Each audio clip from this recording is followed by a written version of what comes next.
Hi everyone, Tony Costa here from Toronto Apologetics. So glad that you could join us. I'd like to encourage you, if you have not done so already, to like the video and to share the video, and also to subscribe to Toronto Apologetics. It is free. And once you're subscribed, we will notify you of you'll be automatically notified of any upcoming videos, lectures, debates, interviews, and so on.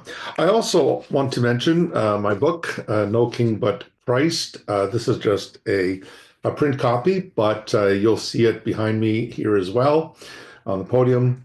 No King But Christ. My new book has just been published. It was actually published on Christmas Eve of all times, December 24th. And so it was a Christmas miracle for us, a wonderful gift. And so the book is out, No King But Christ, The Collapse and Bankruptcy of Secular Worldviews. I'm sure it'll be a blessing to you. It's a great gift to friends for their birthday or whatever it may be, special occasions. But I would encourage you to get a copy of my book dealing with the present situation we live in, our contemporary society, the various worldviews, the breakdown of the West, and so forth. And of course, most importantly, the kingship of Jesus Christ. And so I want to encourage you once again, I'll put a description in the description box. I will put a link to Amazon. It is available on Amazon for now. I'm not sure if there will be other outlets that will provide this book, but it is available on Amazon wherever you are in the world. And so I will put a link to that in the description box, an Amazon.com link there for the book. And again, as I said, if you live in Canada or the United Kingdom, or wherever on planet Earth, if you have access to the internet, and hopefully where you are, you can get delivery service to get this book to you, No King But Christ, Collapse and Bankruptcy of Secular Worldview. So this is my latest book that is out. And again, there'll be a description of the book and actually a link to the book. You can check it out for yourselves. And if you see that in the background, same book. So today, I wanted to talk about the Islamic concept of jihad. I just got back from the United States, and of course, we heard of that horrible incident that occurred in New Orleans, Louisiana, with a driver ramming people down, killing 15 people, injuring many people during the Christmas holidays. And of course, we recoil in horror at these types of things.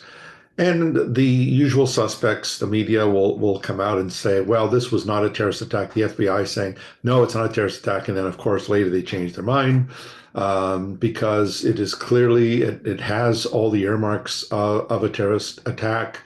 The driver had an ISIS flag apparently on his vehicle as well. And apparently he was a revert or a convert to Islam. And of course, the media will sugarcoat all this and say, "Well, no. This is it's a lone wolf incident, or it's a mental illness case." And it always seems to be that way. But whenever there's some wacky white person that decides to go on a shooting spree, all of a sudden it's this is what the Christian right is about, and this is an example of white supremacy. So the double standards in the media are absolutely grotesque when you look at it. Now, and then of course the media is saying, well, a car rammed into people. Folks, cars don't just ram into people. Cars don't decide to just start themselves and just go on a killing spree.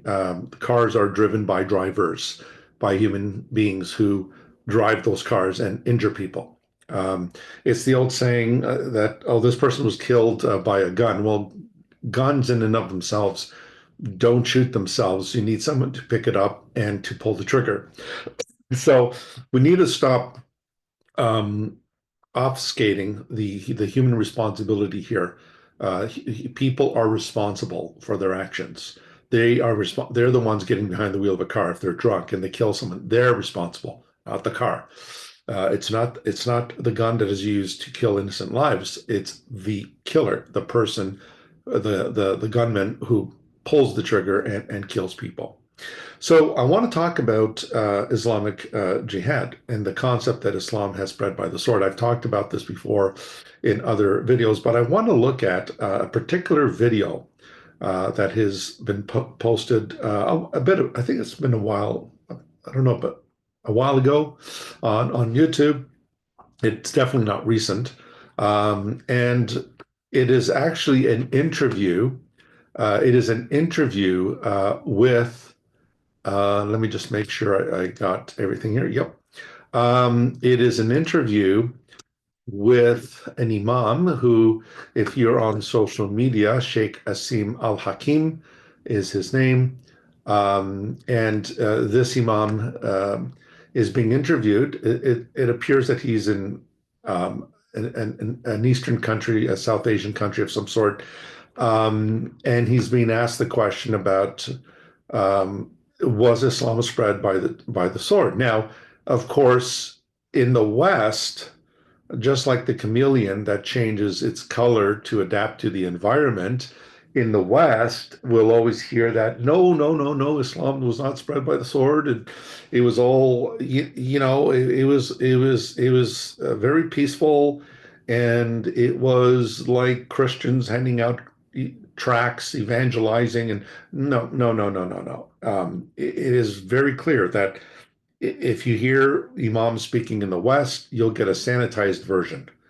When you listen to imams who actually live in the Middle East or Islamic majority countries, you will hear exactly what those who research and apologists who are familiar with Islam, Christian apologists who are familiar with Islam, you will hear exactly what we're saying, that no, Islam did spread by the sword. And kudos to imams who are honest about that. So Dr. Yasser Qadhi himself has admitted that. In fact, I'll put a link to that in the description box. You can check Dr. Yasser Qadhi, the same imam who said that there are holes in the narrative of the composition of the Quran. Also admits that, yeah, Islam was spread by the sword. So here we have an interview with Sheikh Aseem al-Hakeem. You will recognize him once you see him. And he's being asked this question. And what I'll do is I'll play the video and I will pause it at certain points just to add my commentary. So let's listen in. Non-Muslim says, Islam spread by the sword. Tell us it. So what? What? Yeah, what's the problem? What's your problem? Islam spread by the sword. So what? What's your problem? So let's continue listening to Sheikh Aseem and listen to what he says. And show me one country, one nation, whether the Romans, the Byzantines, the Persians, the Greek, anyone who came peacefully, knocked on people's doors and gave them flowers. Okay, so it's a very important point here that Sheikh Aseem is making here. He's comparing the spread of Islam by the sword to the Roman Empire, to the Byzantiums, to let's even add the Greeks with Alexander the Great. But what we need to do in this case is we need to step back and we need to ask the question, are you actually equating the Islamic jihad, the spread of Islam through jihad? You're actually equating that with the Roman Empire and the Byzantine kingdom? The idea of jihad, of fighting against the enemies of Allah, these are divine revelations. These are divine injunctions. This is what Allah is telling you to do. So you take that as a divine directive to obey Allah and to fight the enemies of Allah. The Roman Empire was a secular power that wanted to extend its borders throughout the known world. The Greeks did the same. The Persians did the same before the Greeks, and the Babylonians did the same before the Persians. And as far back as we go, even before the Babylonians, the Assyrian Empire did the same. This is the history of the world. And when we hear about people complaining about colonization in the West, colonization only seems to be a problem with the British and the Americans. It's never a problem when the Muslims do it or when other groups do it. Colonization is the history of the world. It's the fact of history. And yes, land was taken through warfare and through invasion and so forth. So did the Romans do it? Yes. Even when we think of when people bring up the Crusades, even though the Crusades may have had a religious element to it, Jesus never commanded his followers. Again, I'm not talking about the role of a military to protect its citizens and to protect its national interest. I'm not talking about that. The place of the military has its place, and it's instituted by government, which God has instituted as well and given authority. However,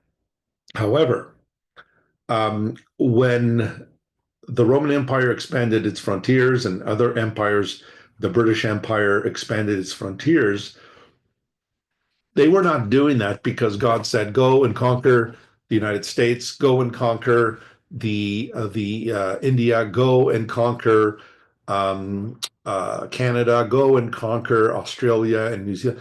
No. The expansion of the empire has to do with power. It has to do with revenue and so forth. But the difference between people going out to wage war, even if they claim in the case, for example, of the Crusades, that we're doing this in the name of Christ, Christ never commanded his followers to go and kill unbelievers. He didn't command his followers to go and kill those who didn't believe in him or didn't follow him. Unlike Muhammad, who did, under divine injunction, call his followers to kill those who disbelieve in Islam and who disbelieve in him as a prophet, and to kill those who mock him and so forth and so on. So you need to understand something here, folks. You need to understand something here. And that is the fact that what Sheikh Aseem is doing here is he's committing the fallacy of equivocation. He's assuming that just because empires and nations waged war, and Islam wages war, it's the same thing. It's not the same thing. You're waging war because you believe it's a divine directive from God, from Allah, to fight the unbelievers. And in the case of the Old Testament wars, I've dealt with that as well. In the case of the Old Testament wars, and in fact, I'm going to be putting, just need to make notes on these things here, but I will be putting the Old Testament wars into the description box there as well. So you guys can take a look at that for yourselves. So let's continue and see what he says here. Yeah. Everywhere in the whole world, they've been fighting and engaging in wars. But look at the wars that the Muslim had with other countries, with other nations, and the prosperity they gave to these people. You know, I'm trying to hold myself from falling over and laughing. Notice the equivocation again. They'll do wars, and therefore we do wars. The other nations do it, so Islam does it. That's equivocation right there. And notice the prosperity he gave them. What prosperity is he talking about? You mean like treating Jews and Christians as dhimmis, as conquered people, as second-class citizens?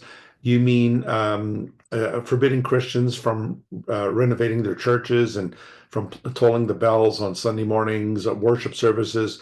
Do you mean like preventing the Jews from having the liberty to pray out loud or pray in the street and so forth? What you're basically hearing here, folks, is simply false. Nations under the Islamic empires were not given prosperity. That is a myth. Even the whole myth of Saladin being a magnanimous sultan is a myth when you look at the actual cold facts of history. And so what we're being told here is not just equivocation. We're simply being given here a bad bill of sale here. Look at the amount of people coming willingly without a sword, Yes. without any compulsion. Yeah, that's right, Sheikh Aseem.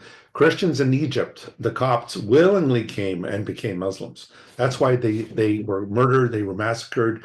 That's why to this day they still suffer. Their churches are burned down, their churches are destroyed, and yep, even the Greeks, when the when the Turks took over, conquered Constantinople in 1453, the Greeks willingly ran over and became Muslims, or did the Greeks defy the Ottoman Empire for 400 years? They not only defied them, but they retained their Christian identity. And Greece did not become a Muslim country because of that. Why would the Greeks resist the Ottoman Empire for 4 centuries and still maintain their Christianity? And to this day, the Orthodox Greek Orthodox Church is the leading church in Greece, not the Ottoman, or the Ottomans were destroyed. The empire was destroyed in the 1920s, early 1920s. But this is simply not true. He is basically, and I hate to say this, but at this point, I think Sheikh Aseem is pulling the wool over our eyes. Accepting Islam and compare this to any other religion. Yeah, okay, I'll compare it. So when Christians come, and have there been people in history using the name of Christ that have abused power and corruption? Yeah, they did. But they did that in rebellion and in disobedience to what Christ taught. Christ never taught us to subjugate people and make them our slaves. He never taught us that we can have 4 wives. He never taught us that we can take 6-year-olds and bed them at 9 and consummate the marriage at 9. He never told us that you can take prepubescent girls. They don't have to be 6 or 9. They can even be 4 years old. As other Muslim apologists have argued, that you can take a child to bed, a female. You can wed a female child before puberty. Again, equivocation, equivocation, equivocation. And that is why imams like this need to be not only called out, but they need to be debated. That's why you need to have public moderated debates to cross-examine them and get them to come out and again be straightforward and call out their deception here. This is deception. To any other denomination, to any other nation on earth, and you will find that this is not entirely true. Were there wars? Of course. Islam had to have offensive war and defensive war. Yes. Now, of course, every country has an army, and an army is primarily for defensive warfare, to protect, to secure order, and so on. For an army to just offensively take control and abuse its power, that's a different story. But in the case of Islamic Jihad, Muhammad said that I've been called to fight the people until they confess there is no God but Allah, and that I'm his messenger, and their property will be protected by me. So when Muhammad says in the hadith that he's been called to fight the people, for what reason? He doesn't say it's defensive. He just says, I'm called to fight until everyone makes shahada. Everyone confesses that there is one God, Allah, and I'm his messenger, and then his property will be safe for me. That doesn't sound like a defensive war. It sounds like an offense. In fact, in chapter 9 of the Quran, verses 28 to 30, where they're told to fight the people of the book, fight them and subdue them and make them pay the jizya, the poll tax, the special poll tax, if they don't submit to Islam. As people of the book, they have a guarded status. Jews and Christians have a guarded status under the Islamic Empire, but they have to pay that jizya, that special poll tax. And so for notice how Sheikh Usman is claiming that Islam is like a nation that has an army. It's not actually a nation, it's an ideology, it's a worldview. But in Islam, there is no distinction between mosque and state. There's no distinction there. They're all the same. But when you look at the Quran, the last marching orders in chapter 9 of the Quran, it's to slay the idolaters, ambush them, fight them, fight the people of the book. They are cursed because they said Jesus is the Son of God. And the Jews claim Ezra is the son of God, even though they've never made that claim. But it goes on to say that they should be fought, not because they're fighting you, they should be fought because they've committed this unpardonable sin, the sin of shirk, in claiming that God has a son, both Jews and Christians in this case. So let's listen on. Defensive when they attacked us, Yes. but offensive when they prevented the religion from spreading. And we Did you catch that? Did you catch that? Offensive when they prevented the religion from spreading. Notice he said defensive first. And of course, everyone has a right to defend themselves. But then offensive when they prevented the religion from being spread. So what does that mean? Well, it means that nations that didn't want Islam, to be spread to them because they didn't believe in Muhammad, like the Christian nations in the Middle East that were in Iraq and in Syria and in Israel, they didn't want Islam.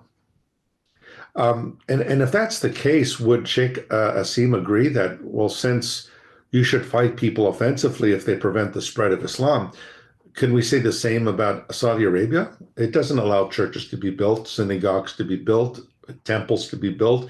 It doesn't allow any other religious building to be built except Islam, except mosques. Well, they're preventing the spread of Christianity. Should we fight Saudi Arabia because they're preventing the spread of Christianity? Should Hindus fight because they're preventing the spread of Hinduism in Saudi Arabia? Can we say the same about Pakistan, where Christians are massacred and their churches are burned down because of supposed blasphemy laws? Should the U.S. go into Pakistan and subdue Pakistan because they prevent proselytizing, that Christians cannot evangelize? Or Bangladesh? Can we talk about the United Arab Emirates, where there is relatively more freedom? But why is there double standards here? Why is it okay to offensively fight others for not allowing your religion to spread, but in Islamic countries, you're not allowed to spread Christianity or evangelize? Why the double standards? we gave them the choices between accepting Islam or paying taxation or facing the possibility of going to war. So there's the three. He's outlining here what Muhammad said in the Hadith. So they have the choice of converting, of becoming Muslims, or two, notice he mentioned taxation, that's the jizya, or three, going to war. What he didn't mention there is that the third option is they fight you and they kill you. Those are the three roles. So Muhammad said, invite them to Islam, that's dawah. When you go to war, invite your enemies to Islam. If they resist, if they refuse that, if they're Jews and Christians, you make them pay the jizya, the special poll tax, because they're Jews and Christians. Right? Let's talk about discrimination. Islam discriminates, right? Chapter 98, verse 6 of the Quran says that Christians are the worst of creatures, the vilest of creatures, and Jews for not believing in Muhammad and in Islam, but the best of creatures are Muslims. That's not discrimination. And so when it says to pay the Jews and the Christians under the Islamic Empire must pay a special poll tax, do Muslims have to pay a special poll tax in America or Canada or France or the United Kingdom or Holland or Germany? If Muslims were told you're going to pay a special tax because you're Muslims, there would be an outcry that you would hear all over the West. CNN would be talking about this 24/7. The BBC would be imploding. Their heads would be exploding. The CBC in Canada would be on 24/7 talking about Islamophobia. So in the Quran, the reason why Jews and Christians are paying the jizya is because they've rejected Islam, but they're paying the jizya because they're not Muslims. They're not submitting to Islam.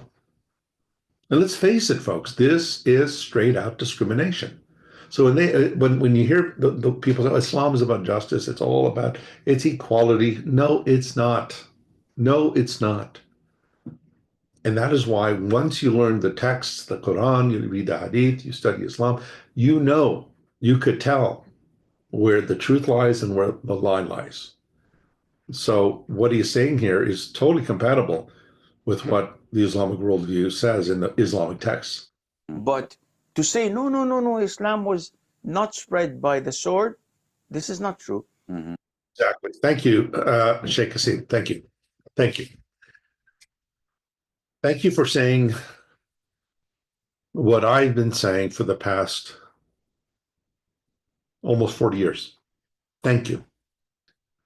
So when I say it here in the West, you're a liar, you're an Islamophobe, you're divisive, you're being a schismatic, you're not loving enough, you're not loving people into the kingdom. And so when you speak the truth and when you cite the documentation, everyone thinks, oh no, these are just gross misrepresentations. People who've never studied a chapter of the Quran think they're experts on the Quran and Islam. They can tell you that, no, that's not Islam. You're just being a hateful person. You're a hate monger and so forth. But here are the texts. No, you're misinterpreting them. Have you ever read the Quran? No, I have never read them. But yet you're a specialist on what Islam is and what Islam isn't. Are you an imam? Are you a convert to Islam? No. But here's an imam, a respected imam, saying right out, yeah, Islam is spread by the sword. So what I've been saying for 40 years or so is the truth. And I'm not trying to blow my horn here, but I'm trying to say that, look, that's what the text said. At least Sheikh Aseem is at least being honest enough to say, yes, that's what it says. That's what we do. That's what we've done. And this is why, folks, the truth will set people free. It's the truth that sets people free. And that's why Muslims are beginning to look at this. They're looking at the internet, they're researching, they're studying, and that's why you have an avalanche of apostasy. 25% of young men in Islam are leaving because of the information age. Because truth sets you free. Jesus said, you will know the truth. The truth will set you free. It will make you free. And to say, no, Islam is a violent religion, it was forcing people to come to Islam, this is a lie. Yes. Not a lie. Why were people told, if a polytheist like a Hindu or people in pagan religions, if they're told you have no choice but to convert or die, that is not forcing people? When Jews and Christians are told you have the option of converting, or you pay the special tax, or we kill you, that's not violence? That's not violating someone's religious freedom? So on the one hand, he openly admits, yeah, it's spread by the sword, but we're not a violent religion. Really? I mean, the 500 million Indians who died in India when the Muslims invaded, 500 million, that is not a violent religion? Or the massacre of the Jews in Khaybar and in Medina? I mean, the witnesses of history would beg to differ. When you hear their own testimonies, their eyewitness testimonies about this, about what happened. So you can't have it both ways. You can't have your cake and eat it too. No one on earth is forced to accept Islam. Did he just say what I think he said? No one on earth is forced to accept Islam. That is not what the facts of history show. They were forcibly converted to Islam. North Africa, the Horn of Africa, the Eastern Horn of Africa, when Muslims came into Africa and 40 million slaves were taken, long before the European slave trade, by the way. No one talks about this. All they talk about is America and slavery, even though it was Christians who abolished slavery. Slavery still exists today in Muslim countries. It's never been abolished. It may have been abolished by mouth or we abolished it, we agreed to, but they actually still do it. They still do it. And so to claim that people were not forcibly converted to Islam, North Africa was a Christian bastion. Egypt was a thoroughly Christian country, with Alexandria a major city in ancient Christianity. St. Augustine was the Bishop of Hippo, North Africa. Why is it that most of North Africa is Islamic today. And those 40 million slaves that they took and they castrated the males and they kept the women as concubines. Those males they were given the option? You mean they weren't forcibly converted to Islam? Castrating them? History does not bear this out. History actually shows quite the opposite. Even when we conquer your country, you want to accept Islam? No. Okay, remain on your... When we invade your country, there you go, folks, right there. Invasion. When we invade your country, you want to accept Islam? No, okay. No, that's all right. No problem. No. That is not what history tells us. That is not the record of history. Your religion. We don't kill you. We don't have to do things to you that would force you to accept Islam.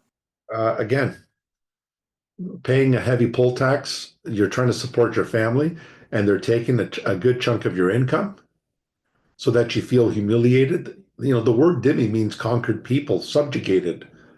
And the word in the Quran, in Surah 9:29, and it talks about pay the jizya that they may feel themselves subdued, humiliated. The same word used of Satan when of Iblis, the devil, where it says that Allah, that he would be humiliated and subdued. So to feel themselves humiliated, and whenever they would pay the tax, the poll tax, they would be brought before the Islamic leader, and they would be told to put their heads down and give the money in submission, and then the leaders at times would strike them across the face.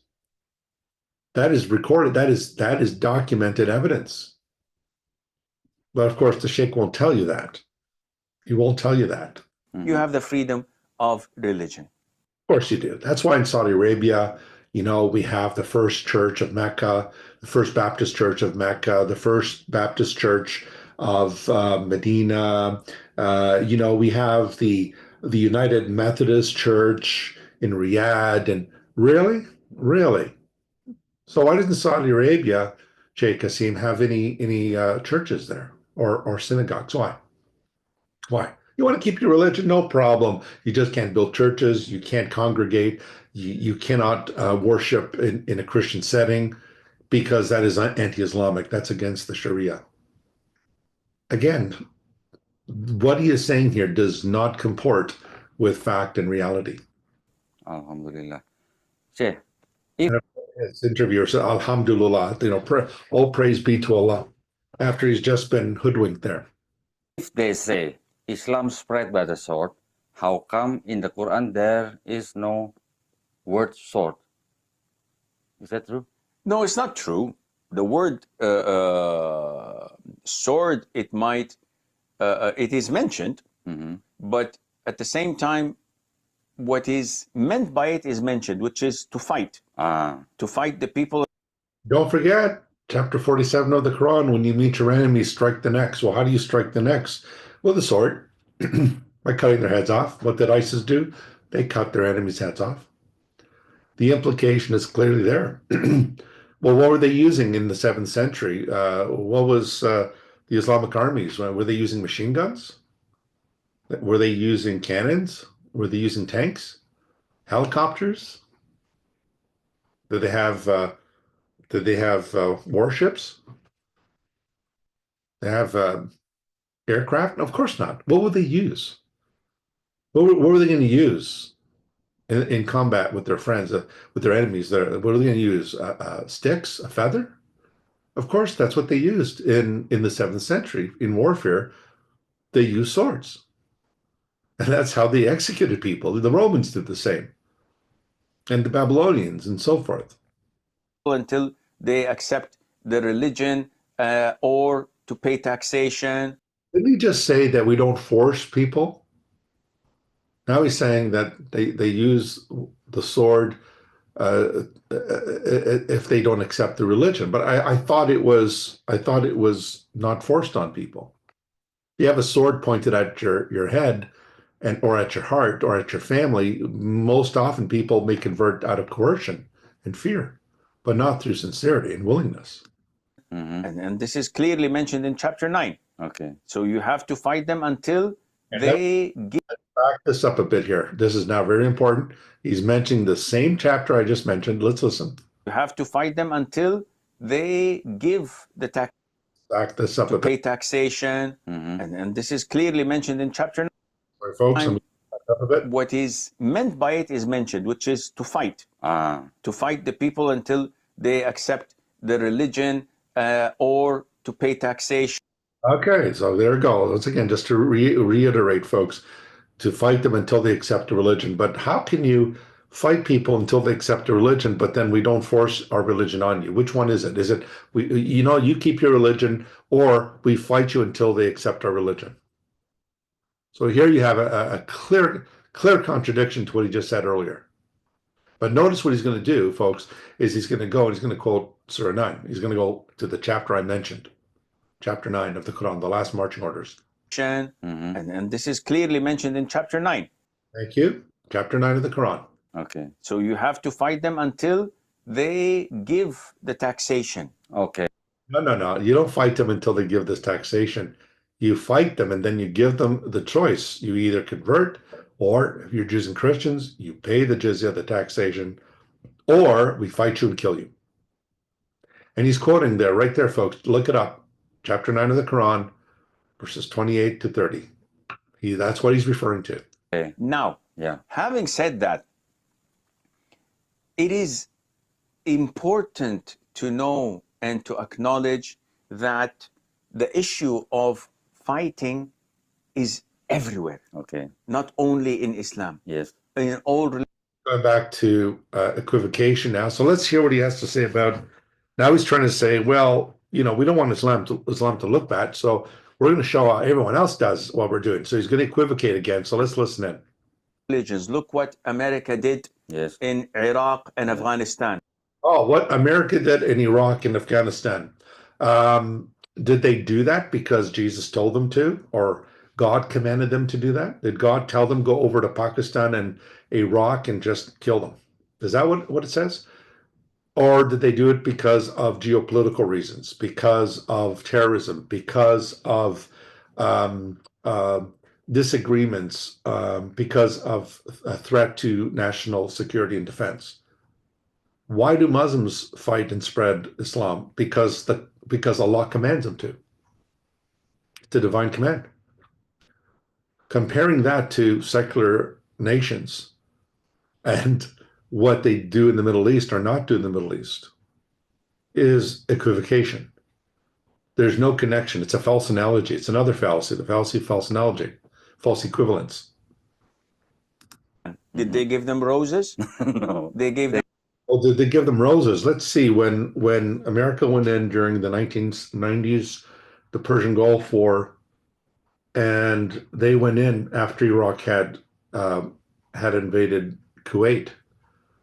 And I still remember back in the 90s, some of you are probably watching this weren't even born at that time, where the Americans went in to depose Saddam Hussein at the time, and Iraqis were embracing them and even kissing the American flag because they got rid of someone that they believed was a totalitarian.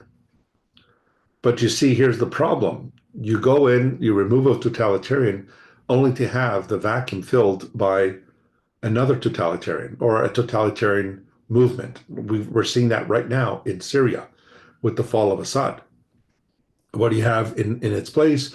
You have Islamic movements now trying to impose the Sharia on Christians in Syria and vying for power and condemning each other and fighting amongst each other. And so the problem is the worldview. There's a worldview in place here.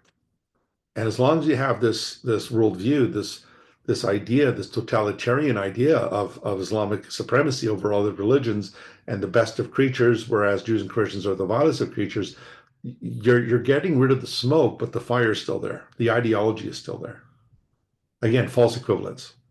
Guns. Yes, they give them chocolate. And then that's why we have guns and roses. Yes, guns and roses. They kept the roses and they gave them the guns. And they've killed millions. Yes. So this is...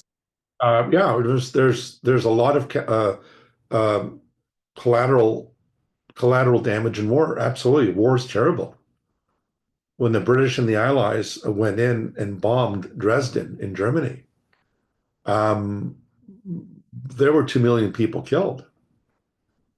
But we need to ask the question, was that an unjust war? Was the Second World War to defeat Adolf Hitler and the Nazis and the Third Reich and the Axis? Was that an unjust war? Bringing down the Nazis, bringing down Adolf Hitler?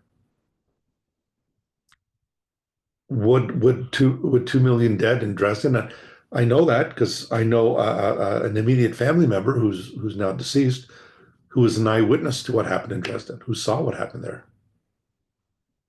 But would we choose the Nazi regime to rule instead of having the Allies win the Second World War? The world would look very different today if the Allies did not win that war. And unfortunately, there is always collateral damage in warfare. Of course, the Sheikh here he doesn't want to talk about the millions killed by Islam. He wants to talk about, well, look what the West has done, and look at the wars and so forth. Again, false equivalence. Recently, where is democracy? Where is peace? Nobody looks or talks about it. Just they turn a blind eye. Oh, they had weapons of mass destruction. And after 20 years, oops, sorry, we were wrong. But after what? He's right. There was no weapons of mass destruction in Iraq, and Saddam Hussein was not hiding weapons of mass destruction. That has now been openly admitted. But that doesn't detract from the discussion here.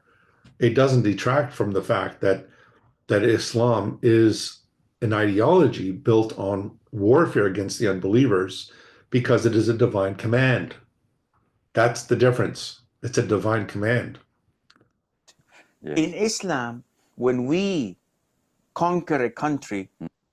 When we conquer a country. So Islam does invade and conquer. So when we invade a country, why? Why do you invade a country? Why would Islam have to invade a country? To spread Islam. That's jihad, to struggle against the unbelievers, to spread the religion of Allah. So again, and I appreciate Sheikh Aseem saying this because this is exactly what I've been saying and talking about for the past 40 years. And it takes an imam who's actually honest enough to admit, yeah, that's right. That's what it's about.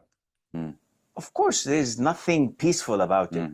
But okay. So now he's saying, okay, now he's admitting, well, when we invade a country, of course, there's nothing peaceful about it. Right. Exactly. After he's just tried to brush and try to demonize the United States for what happened in Iraq. Of course, there's always problems in war, always. But the difference is Islam spreads by the command of Allah to spread Islam. But look at the amount of Muslims coming in to Islam. Actually, it's actually the opposite now. It's actually 25% of young men leaving Islam. And Muslim Imams have openly said we have a serious problem. We have an avalanche of apostasy going on. It's out there. They know it. The internet is providing a portal of information to Muslims that they've never had before. When they start researching for themselves, instead of listening to what imams have been saying over and over and over again, like this gentleman who's interviewing Sheikh Aseem, he's simply laughing and saying, Alhamdulillah, praise be to Allah, all glory and praise be to Allah. Check out what he's saying. Check out the sources. Be educated. Don't be afraid of truth. There's nothing to be afraid of. Truth will always vanquish in the end. They are in the thousands, in the hundreds of thousands. Got to check those stats, Aseem. Got to check those stats. In the millions. Who's forcing them? Look at Indonesia, for example. Show me one single bullet that was fired or one single. And he's right. In Indonesia, what you have in the case of Indonesia was a willingness on the part of the people there they had no issues. Oh, yeah, okay, I'll accept Islam. But let's talk about Jews and Christians who didn't want to accept Islam. Well, the Quran is very clear. Fight the people of the book. Fight them until they make Shahada. And if they don't, put the poll tax on them. Tax them. Just because they're Jews and Christians who refuse to accept Islam. And so in the case of Indonesia, and why do I say this, folks? Because the facts clearly show that. And that's why I'm willing to look at the facts and say, yep, Sheikh Aseem is correct on this point. But look at what happened in the Middle East. Look at what happened in North Africa. Even as far as Spain and Portugal, when the Muslims went as far as Spain and Portugal with the Andalusian Empire, why did the Spaniards kick them out? Why did they refuse? Why did they kick them out? Well, the same way the Greeks did. They refused to come under the authority of Islam. They wanted to reinstate their Christian identity and their Christian foundations. Very, very different. Sword that Yes. was raised, Yes. none. Yes. 250 million Muslims. How? By voodoo, by magic, by black sorcery, or by intellect? Yes. People with intellect looked into the religion and found that this is the right religion and accepted Islam. Okay, so as I already pointed out, folks, there's no debate on that particular issue. But of course, to say that people just use their intellect to become Islam, I'm not saying there aren't people who used their intellect to convert or revert, whatever it may be. But there's many others who, by the same intellect, realized Islam was false and wrong, and that it was contradictory, and so forth. But the point still stands, folks, when people say that, oh, no, Islam never spread by the sword. It was all peaceful and it was all hunky-dory and no. We've heard enough, even from this Imam Aseem, to show that is simply not the case. Not the case. And I appreciate people like Sheikh Aseem and even Dr. Yasser Qadhi who are coming out and saying, yep, that's exactly what happened. Even though some of them, Dr. Qadhi in particular, when he made his famous holes in the narrative of the Quran, when he came out and said that, and he lived to regret it because he tried to block out all the YouTube videos that had that, and he tried to censor it. That tells you something. That tells you something. So, folks, once again, thanks for joining in. Thanks for taking part in this. Once again, I want to mention my book, No King But Christ, which is now available. Again, this line here just says not for resale. This is just a print copy. The actual book does not have this gray bar across it. So there'll be the link to the description of the book, and the link in Amazon if you'd like to purchase a copy will be available down below. Just have to go there and click on that. It'll take you immediately to the Amazon page. So folks, thanks again for joining us, and we look forward to having you in a future session. And don't forget again to like, share the video, and also subscribe to Toronto Apologetics. Until next time, God bless. Bye for now.